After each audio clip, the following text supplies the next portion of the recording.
Assalamualaikum warahmatullahi wabarakatuh. Alhamdulillahi rabbil alamin, wa bihi nasta'inu ala umuri dunya waddin. Ashhadu an la ilaha illallah wahdahu la syarikalah, wa ashhadu anna Muhammadan abduhu wa rasuluh.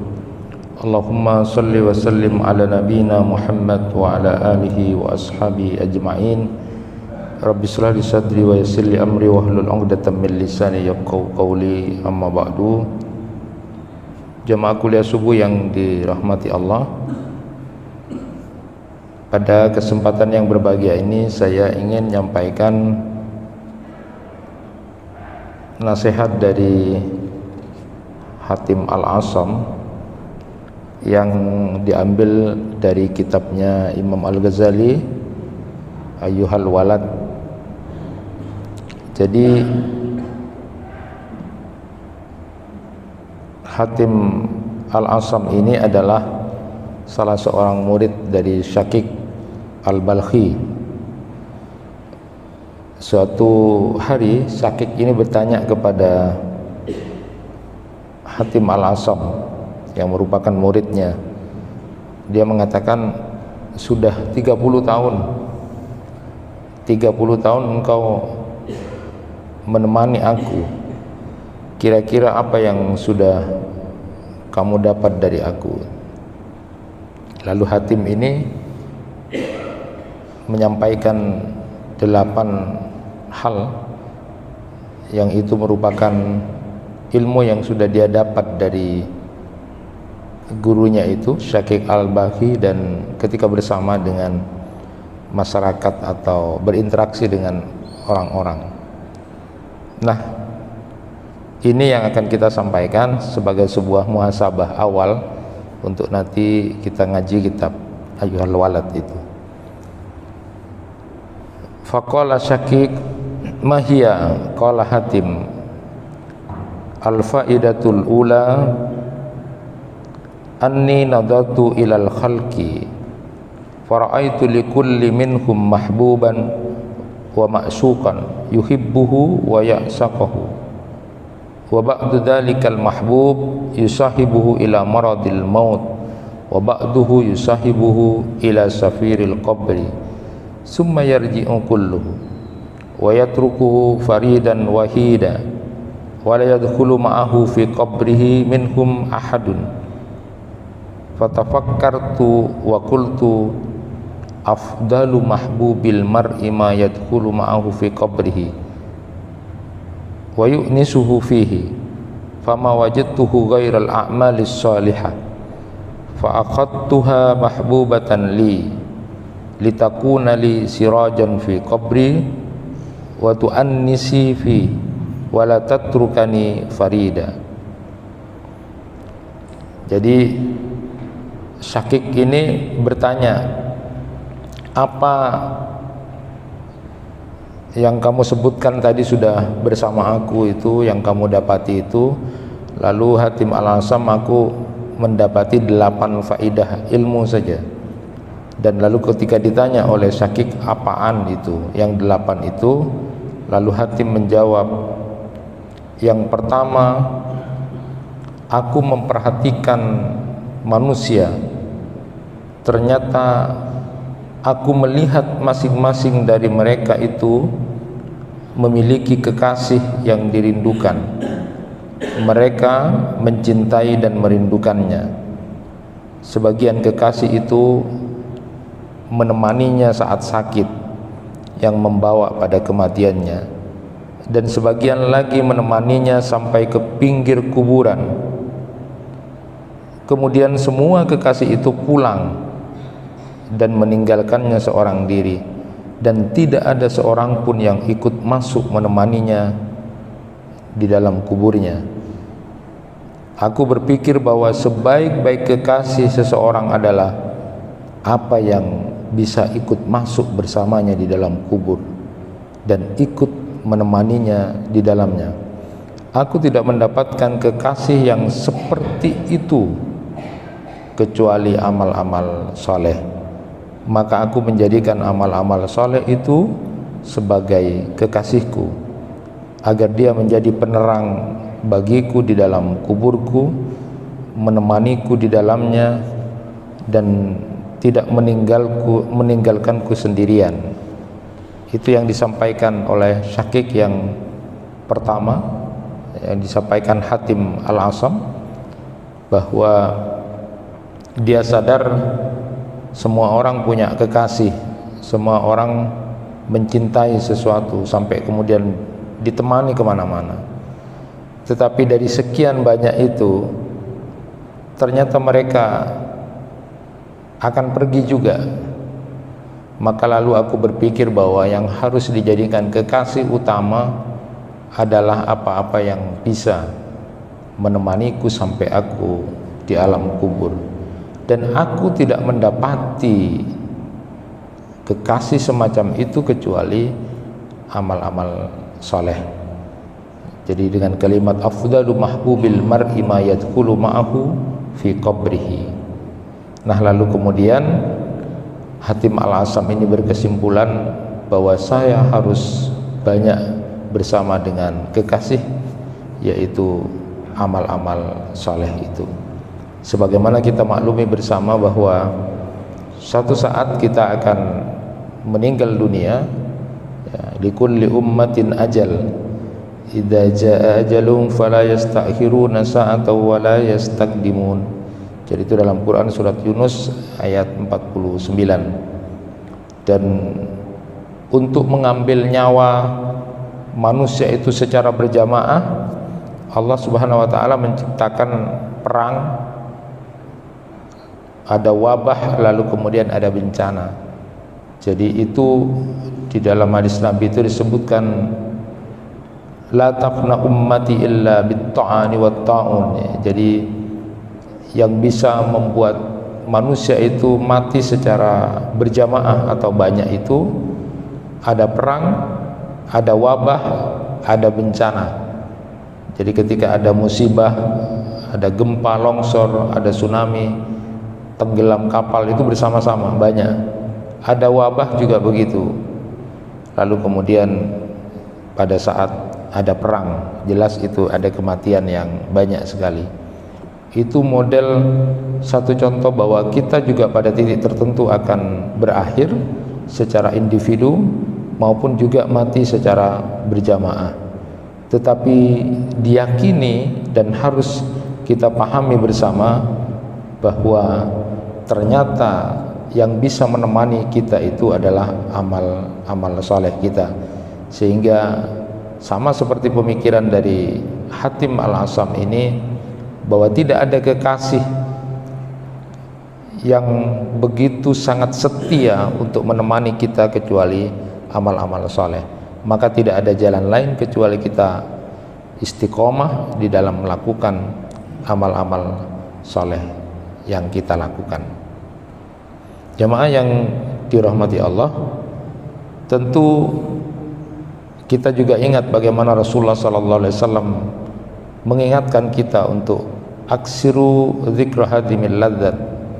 Jadi kita disuruh untuk banyak mengingat yang bisa menghapus kenikmatan-kenikmatan dunia atau pikiran-pikiran nikmat dunia itu, yaitu dengan mengingat kematian itu.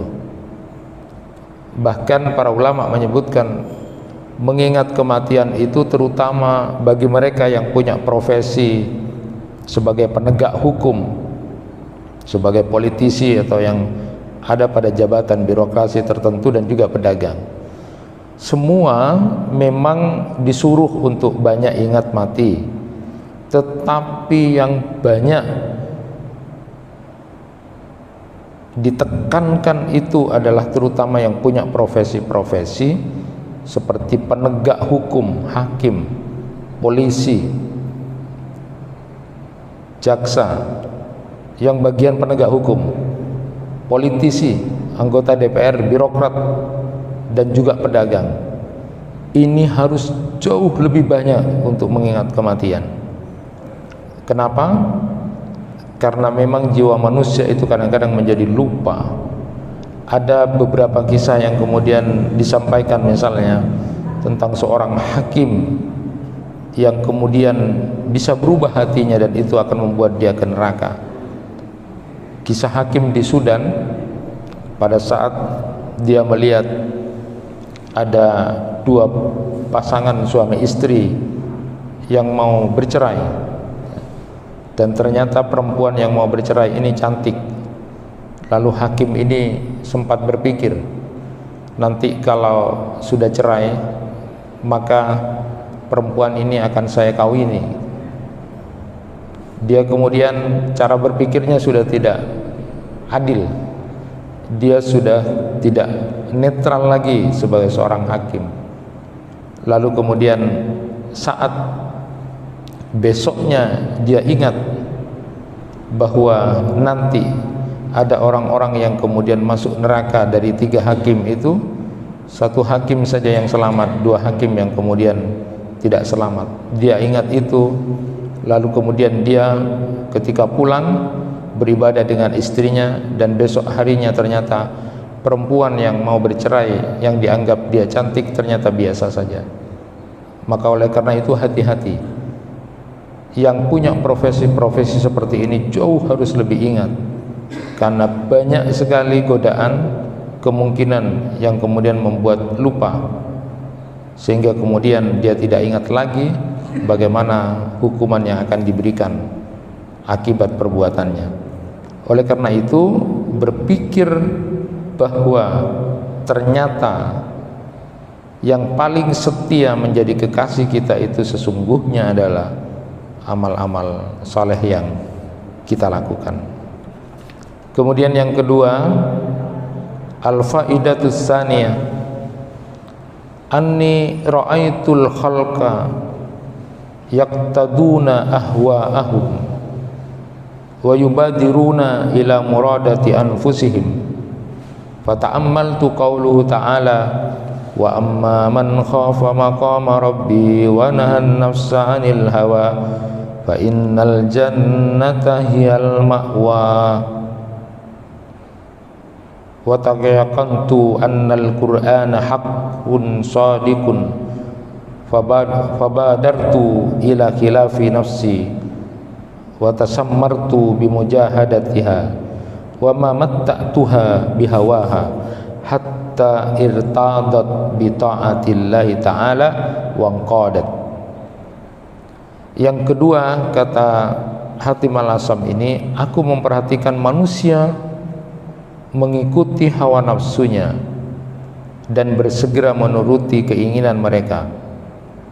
Aku merenungkan firman Allah Ta'ala, dan adapun orang-orang yang takut kepada kebesaran Rabb-nya dan menahan diri dari keinginan hawa nafsunya, maka sesungguhnya surgalah tempat tinggalnya. An-Nazi'at ayat 40-41. Aku yakin bahwa Al-Quran adalah hak dan benar, maka aku bersegera untuk menyelisihi nafsuku, bersegera untuk memeranginya dan tidak menuruti keinginannya, sehingga nafsuku tunduk dengan penuh ketaatan kepada Allah Ta'ala. Jadi faedah yang kedua ini yang disampaikan oleh Hatim Al-Asam, bahwa banyak manusia itu yang ngikuti nafsunya, apa yang menjadi keinginannya segera dia turuti semuanya. Maka kemudian dia sadar dengan apa yang difirmankan oleh Allah Subhanahu wa taala di dalam Quran surat An-Nazi'at ayat 40-41 itu, wa amma man khafa maqama rabbih wa nahan nafsa 'anil hawa fa innal jannata hiyal ma'wa. Jadi orang-orang yang takut kepada kebesaran Rabb-nya dan menahan diri dari keinginan hawa nafsunya, maka sesungguhnya surgalah tempat tinggalnya. Jadi dia belajar betul untuk melawan, memerangi nafsunya, untuk tidak selalu mengikuti apa yang menjadi keinginan. Apa yang pernah disampaikan oleh Umar bin Khattab ketika memberikan gambaran terhadap orang yang berlebih-lebihan. Standar yang dipakai Umar bin Khattab itu berlebih-lebihan, bukan hanya kemudian banyak melakukan satu keinginan atau aktivitas. Bahkan Umar punya standar, orang yang selalu makan apa yang dia sukai itu sudah cukup dikatakan sebagai orang yang berlebih-lebihan. Orang yang kemudian membeli apa yang menjadi keinginannya semuanya, maka itu juga termasuk orang-orang yang berlebih-lebihan. Standar yang dipakai Umar ini tentu begitu sangat luar biasa ya. Kezuhudan Umar itu luar biasa, sehingga kalau pakai standarnya Umar, hampir kita ini termasuk orang-orang yang berlebih-lebihan itu. Nah, kalau belajar untuk memerangi hawa nafsu itu memang banyak diantaranya adalah banyak melakukan puasa. Dan puasa di masa terik panas atau panas yang ekstrim itu pahalanya jauh lebih luar biasa. Maka disebutkan bahwa amal-amal itu juga tergantung pada kesulitannya.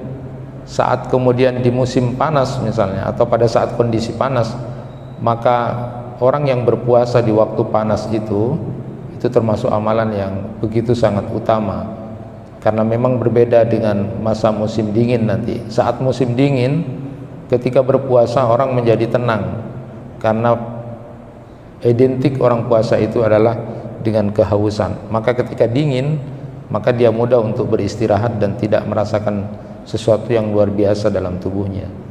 Berbeda saat di musim panas, amal-amal utama itu diantaranya adalah berpuasa dan mengantar jenazah ke kuburan. Karena kalau musim dingin itu biasa mengantar jenazah, tapi kalau mengantar jenazah di musim panas itu tidak semua orang pingin. Mereka kadang-kadang mencukupkan mensolatkan saja.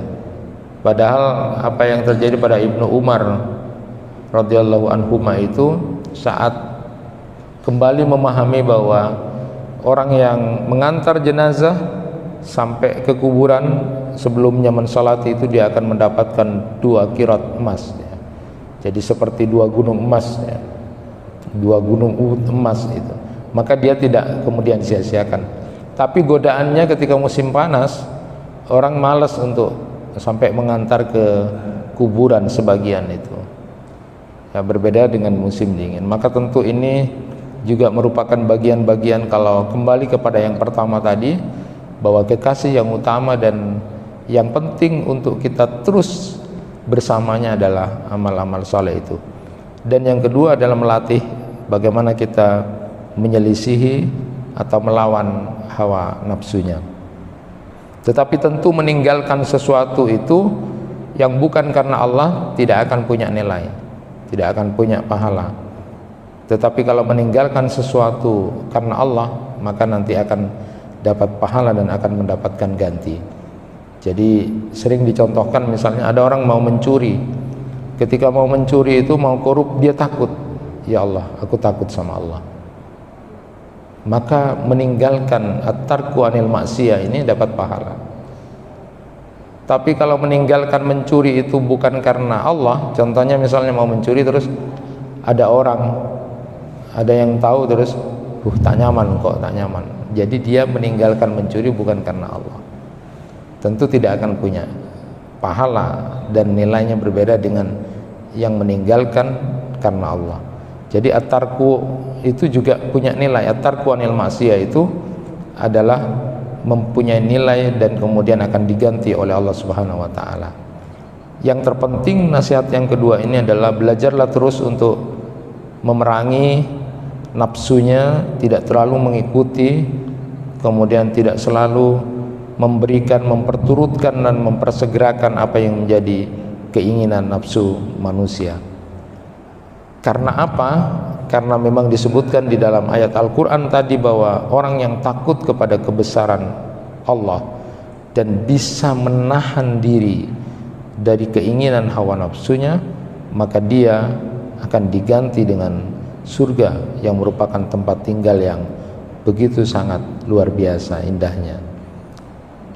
Yang ketiga, al-faidatus salisa, anni ra'aitu kulla wahidin minan nas yas'a fi jam'i hutamid dunya summa yumsikuhu qabidan yadahu alaihi fata'ammaltu fi qawlihi ta'ala ma indakum yanfadu wa ma indallahi baqa fabadaltu mahsuli minad dunya liwajhillahi ta'ala fafarraqtuhu bainal masakin liyakuna dukhran li indallahi ta'ala Aku memperhatikan, kata Hatim Al-Asam itu, setiap orang berusaha untuk mengumpulkan harta dan kesenangan dunia, kemudian dia menggenggam kuat harta itu dengan tangannya.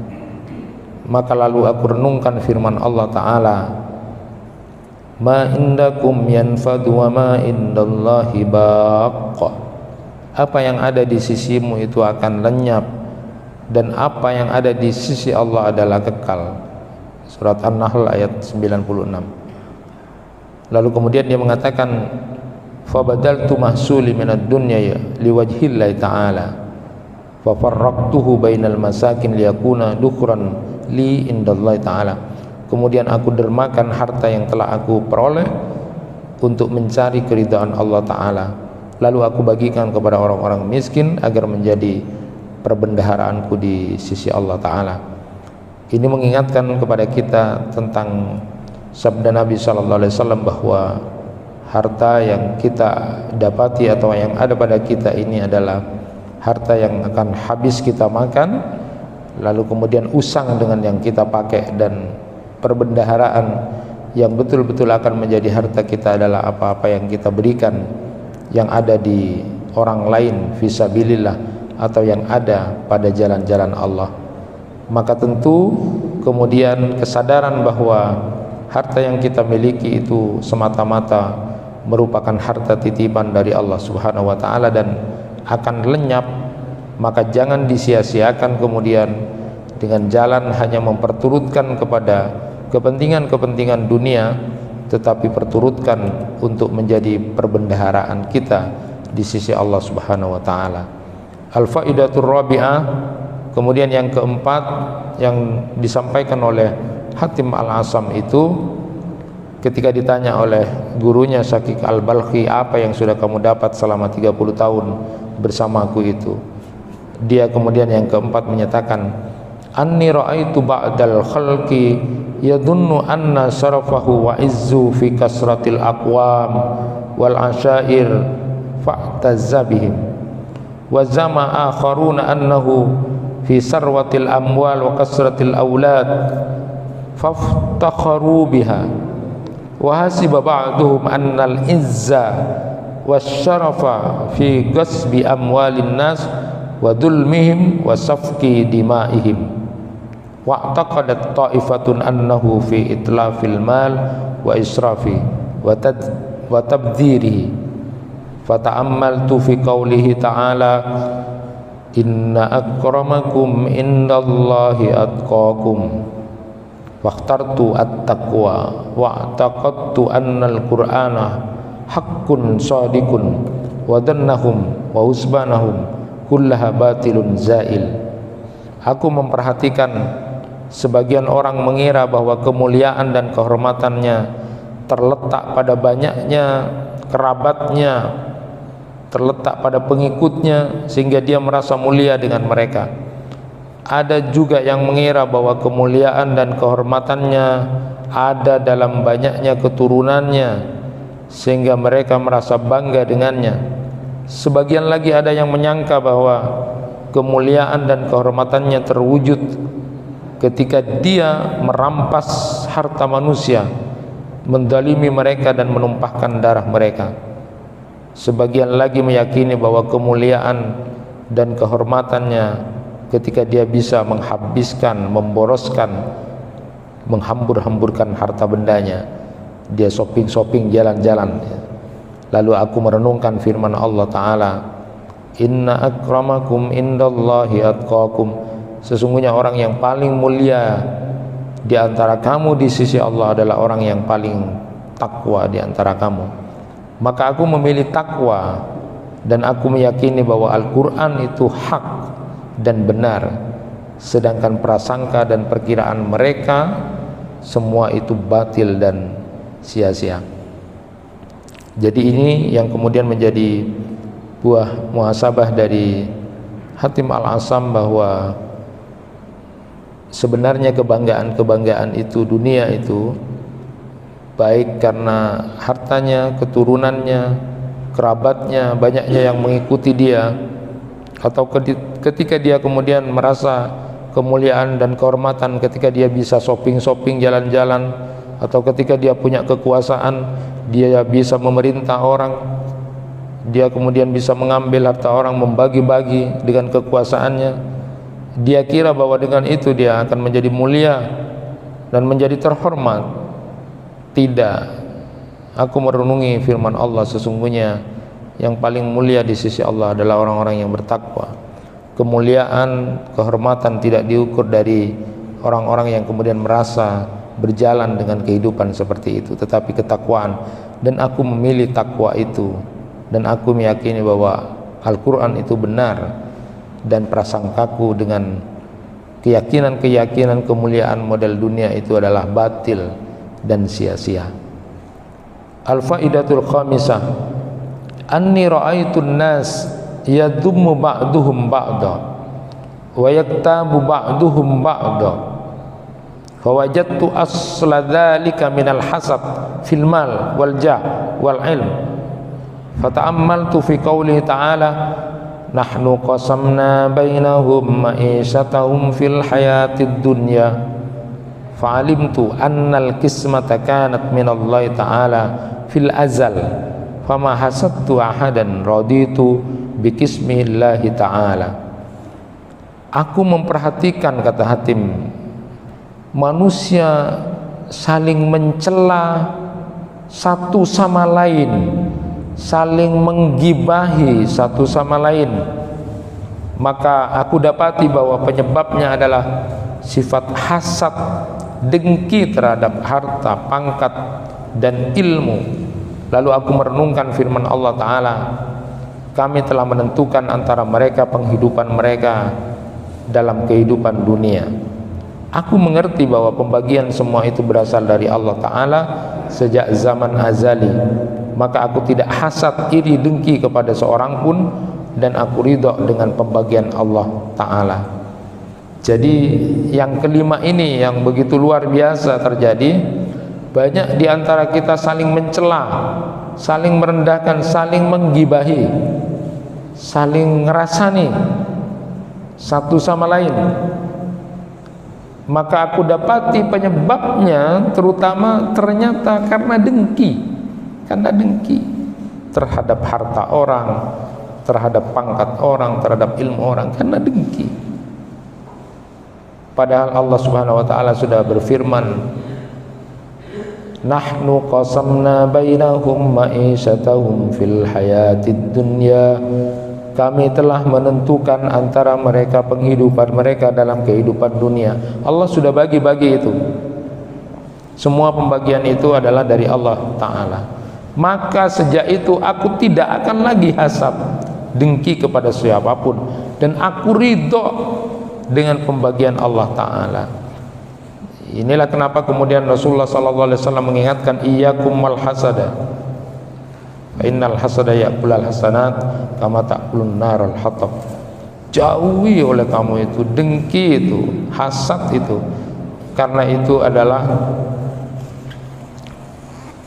pemakan kebaikan sebagaimana api memakan kayu bakar. Maka diingatkan bahwa antara kita satu dengan yang lain itu jangan sampai saling iri, jangan sampai saling dengki, karena yang membagi-bagi rizki itu sudah Allah Subhanahu wa ta'ala. Jadi tidak ada alasan itu. Bahkan ada nasihat dari ulama tentang masalah dengki ini, satu saja, jangan kamu mendengki seseorang kalau yang ternyata yang kamu dengki itu adalah orang yang akan masuk neraka. Rugi kamu mendengki orang seperti itu, dia itu sudah akan masuk neraka. Tapi jangan pula kamu mendengki orang, siapa tahu dia adalah orang yang ahli surga. Betapa bodohnya kamu mendengki orang yang akan menjadi ahli surga. Maka tidak ada celah sedikit pun untuk mendengki. Tidak ada celah, semuanya tidak boleh kita dengki. Karena dasarnya orang saling mencela, merendahkan antara satu dengan yang lainnya itu ternyata karena dengki dan kebencian. Dan itulah yang menjadi penyakit luar biasa, sehingga kemudian dia seolah-olah tidak hanya sekedar membenci dan mendengki, tetapi seolah-olah tidak ridho dengan pemberian dan pembagian dari Allah Subhanahu wa taala. Dan ini jauh lebih dahsyat efek jeleknya daripada hanya sekedar dengki dan benci pada orang, karena dia seolah-olah tidak terima dengan apa yang menjadi takdir dari Allah Subhanahu wa taala. Kemudian anni ra'aitun nasa yu'adi ba'dahum ba'da li gharad wa sabab fata'ammaltu fi qouli ta'ala inna syaitana lakum aduun fattahiduhu aduwa fa'alimtu annahu la yajuzu adawatan ahadin ghairis syaitan. Aku memperhatikan manusia bermusuhan antara satu dengan lainnya karena tujuan dan sebab tertentu. Lalu aku merenungkan firman Allah Ta'ala, sesungguhnya setan itu adalah musuh bagimu, maka anggaplah dia musuhmu. Quran surat Fatir ayat 6. Maka aku mengetahui bahwa tidak boleh bermusuhan dengan seorang pun selain setan. Inilah yang diingatkan, innamal mu'minuna ikhwah, sesungguhnya orang-orang beriman itu adalah saudara. Jadi jangan bermusuhan antara satu dengan lainnya. Musuh kita cuma satu saja, setan saja.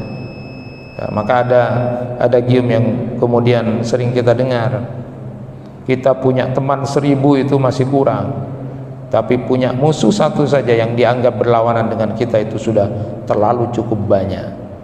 Maka jangan pernah bermusuhan, karena kita semua adalah ikhwah, kita semua adalah bersaudara. Jadi setan saja yang menjadi musuh kita. Lalu yang ketujuh, anni ra'aitu kulla ahadin yas'a bijiddin wa yattahidu bimulaghatin li talabil qut wal ma'as bihaisu yaqa'u bi fi syubhatin wa haramin wa yudillu nafsahu wa yanqusu qadra. Fata'ammaltu fi qouli ta'ala wa ma min dabbatin fil ardi illa 'alallahi rizquha fa'alimtu anna rizqi 'alallahi ta'ala wa qaddaminahu fastagaltu bi ibadatihi wa qata'tu tama'i amman siwa. Aku memperhatikan setiap orang berusaha dengan sungguh-sungguh dan bekerja untuk mendapatkan pangan dan penghidupan, sampai ada yang terjerumus ke dalam pekerjaan yang subhat, yang haram, menghinakan dirinya dan mengurangi harga dirinya dalam mencari harta itu. Kemudian aku menurunkan firman Allah, dan tidak ada satu binatang pun melata di bumi ini melainkan Allah lah yang akan memberi rezekinya. Quran surat Hud ayat 6. Maka aku mengetahui bahwa rezeki itu sudah dijamin oleh Allah. Aku pun fokus untuk beribadah kepada Allah, dan aku putuskan pengharapanku dari selain kepada Allah. Ini juga memperhatikan bahwa jangan kemudian dari saking butuhnya cara kita mencari rezeki itu lalu kemudian kita cari dengan jalan subhat, apalagi haram, yang bisa menghinakan dan mengurangi harga diri kita di hadapan Allah Subhanahu wa taala. Dan efek barang haram yang kita dapati dari pekerjaan atau dari hasil yang kita lakukan akan berakibat tidak hanya sekedar itu akan membuat tidak baik, tetapi juga efek-efek yang lain berupa ibadah yang tidak akan benar, kemudian ketaatan yang tidak istiqomah, itu juga merupakan sesuatu yang membahayakan buat kita. Maka saat orang butuh tentang rezeki itu, carilah rezeki Allah itu dengan jalan-jalan yang dihalalkan. Kemudian yang terakhir dari Hatim Al-Asam ini menyatakan yang ke-8, anni ra'aitu kulla wahidin mu'tamidan ala syai'in makhluqin ba'duhum ala dinar wad dirham wa ba'duhum 'alal mal wal mulk wa ba'duhum 'alal hirfati was sana'ah wa ba'duhum 'ala mahlukin misli. Fata'ammaltu fi qouli ta'ala wa wa may yatawakkal 'alallahi fahuwa hasbuh innallaha balighu amri qad ja'alallahu likulli syai'in qadra fatawakkaltu 'ala Allah ta'ala wa huwa hasbi wa ni'mal wakil. Wa qala Syakik waffaqallahu ta'ala inni qad nadartu at-taurata wal injil waz zabur wal furqan fawajadtul kutubul arba'ah taduru ala hadhil fawaid as-samani faman amila biha kana amilan bi hadhil kutub al arba'ah. Katanya Hatim Al-Asam, aku memperhatikan bahwa setiap orang bersandar kepada makhluk, sebagian orang bersandar kepada dinar dan dirham, sebagian lainnya juga menggantungkan diri kepada harta dan kekuasaan, sebagian lainnya kepada profesi dan pekerjaannya, sebagian lainnya lagi kepada makhluk yang sepertinya. Maka aku pun merenungkan firman Allah Ta'ala, dan barang siapa yang bertawakal kepada Allah, niscaya Allah akan mencukupkan keperluannya. Sesungguhnya Allah melaksanakan urusan yang dikehendakinya. Sesungguhnya Allah telah mengadakan ketentuan bagi tiap-tiap sesuatu. Kemudian aku bertawakal setelah itu kepada Allah, karena cukuplah Allah bagiku dan Dia adalah sebaik-baik pelindung. Jadi ketika Hatim Al-Asam ini menyampaikan itu, lalu kemudian gurunya Syakik Al-Balhi mengatakan, semoga Allah memberimu taufik. Aku telah melihat Taurat, aku juga membaca Injil, Zabur dan Al-Quran, dan aku dapati 4 kitab itu memuat 8 faedah itu. Siapa yang mengamalkannya berarti dia telah mengamalkan 4 kitab suci itu. Itu yang disampaikan oleh Syakik Al-Balhi. Jadi yang terakhir itu disebutkan bahwa banyak orang menggantungkan pada manusia, terlalu banyak kecewanya. Kalau kita hanya berharap dan menggantungkan pada orang, kepada makhluk, kita banyak kecewanya. Kalau kita menggantungkan hanya kepada dirham, dinar saja, kita juga banyak kecewanya kalau tidak sesuai dengan ekspektasi atau harapan kita. Kalau kita menggantungkan kepada profesi dan pekerjaan, tidak ada yang abadi, tidak ada yang lama. Tetapi yang paling penting adalah kita menggantungkan dan bertawakal kepada Allah Subhanahu wa Ta'ala, yang tidak akan pernah meninggalkan kita dan tidak akan pernah mengecewakan kita.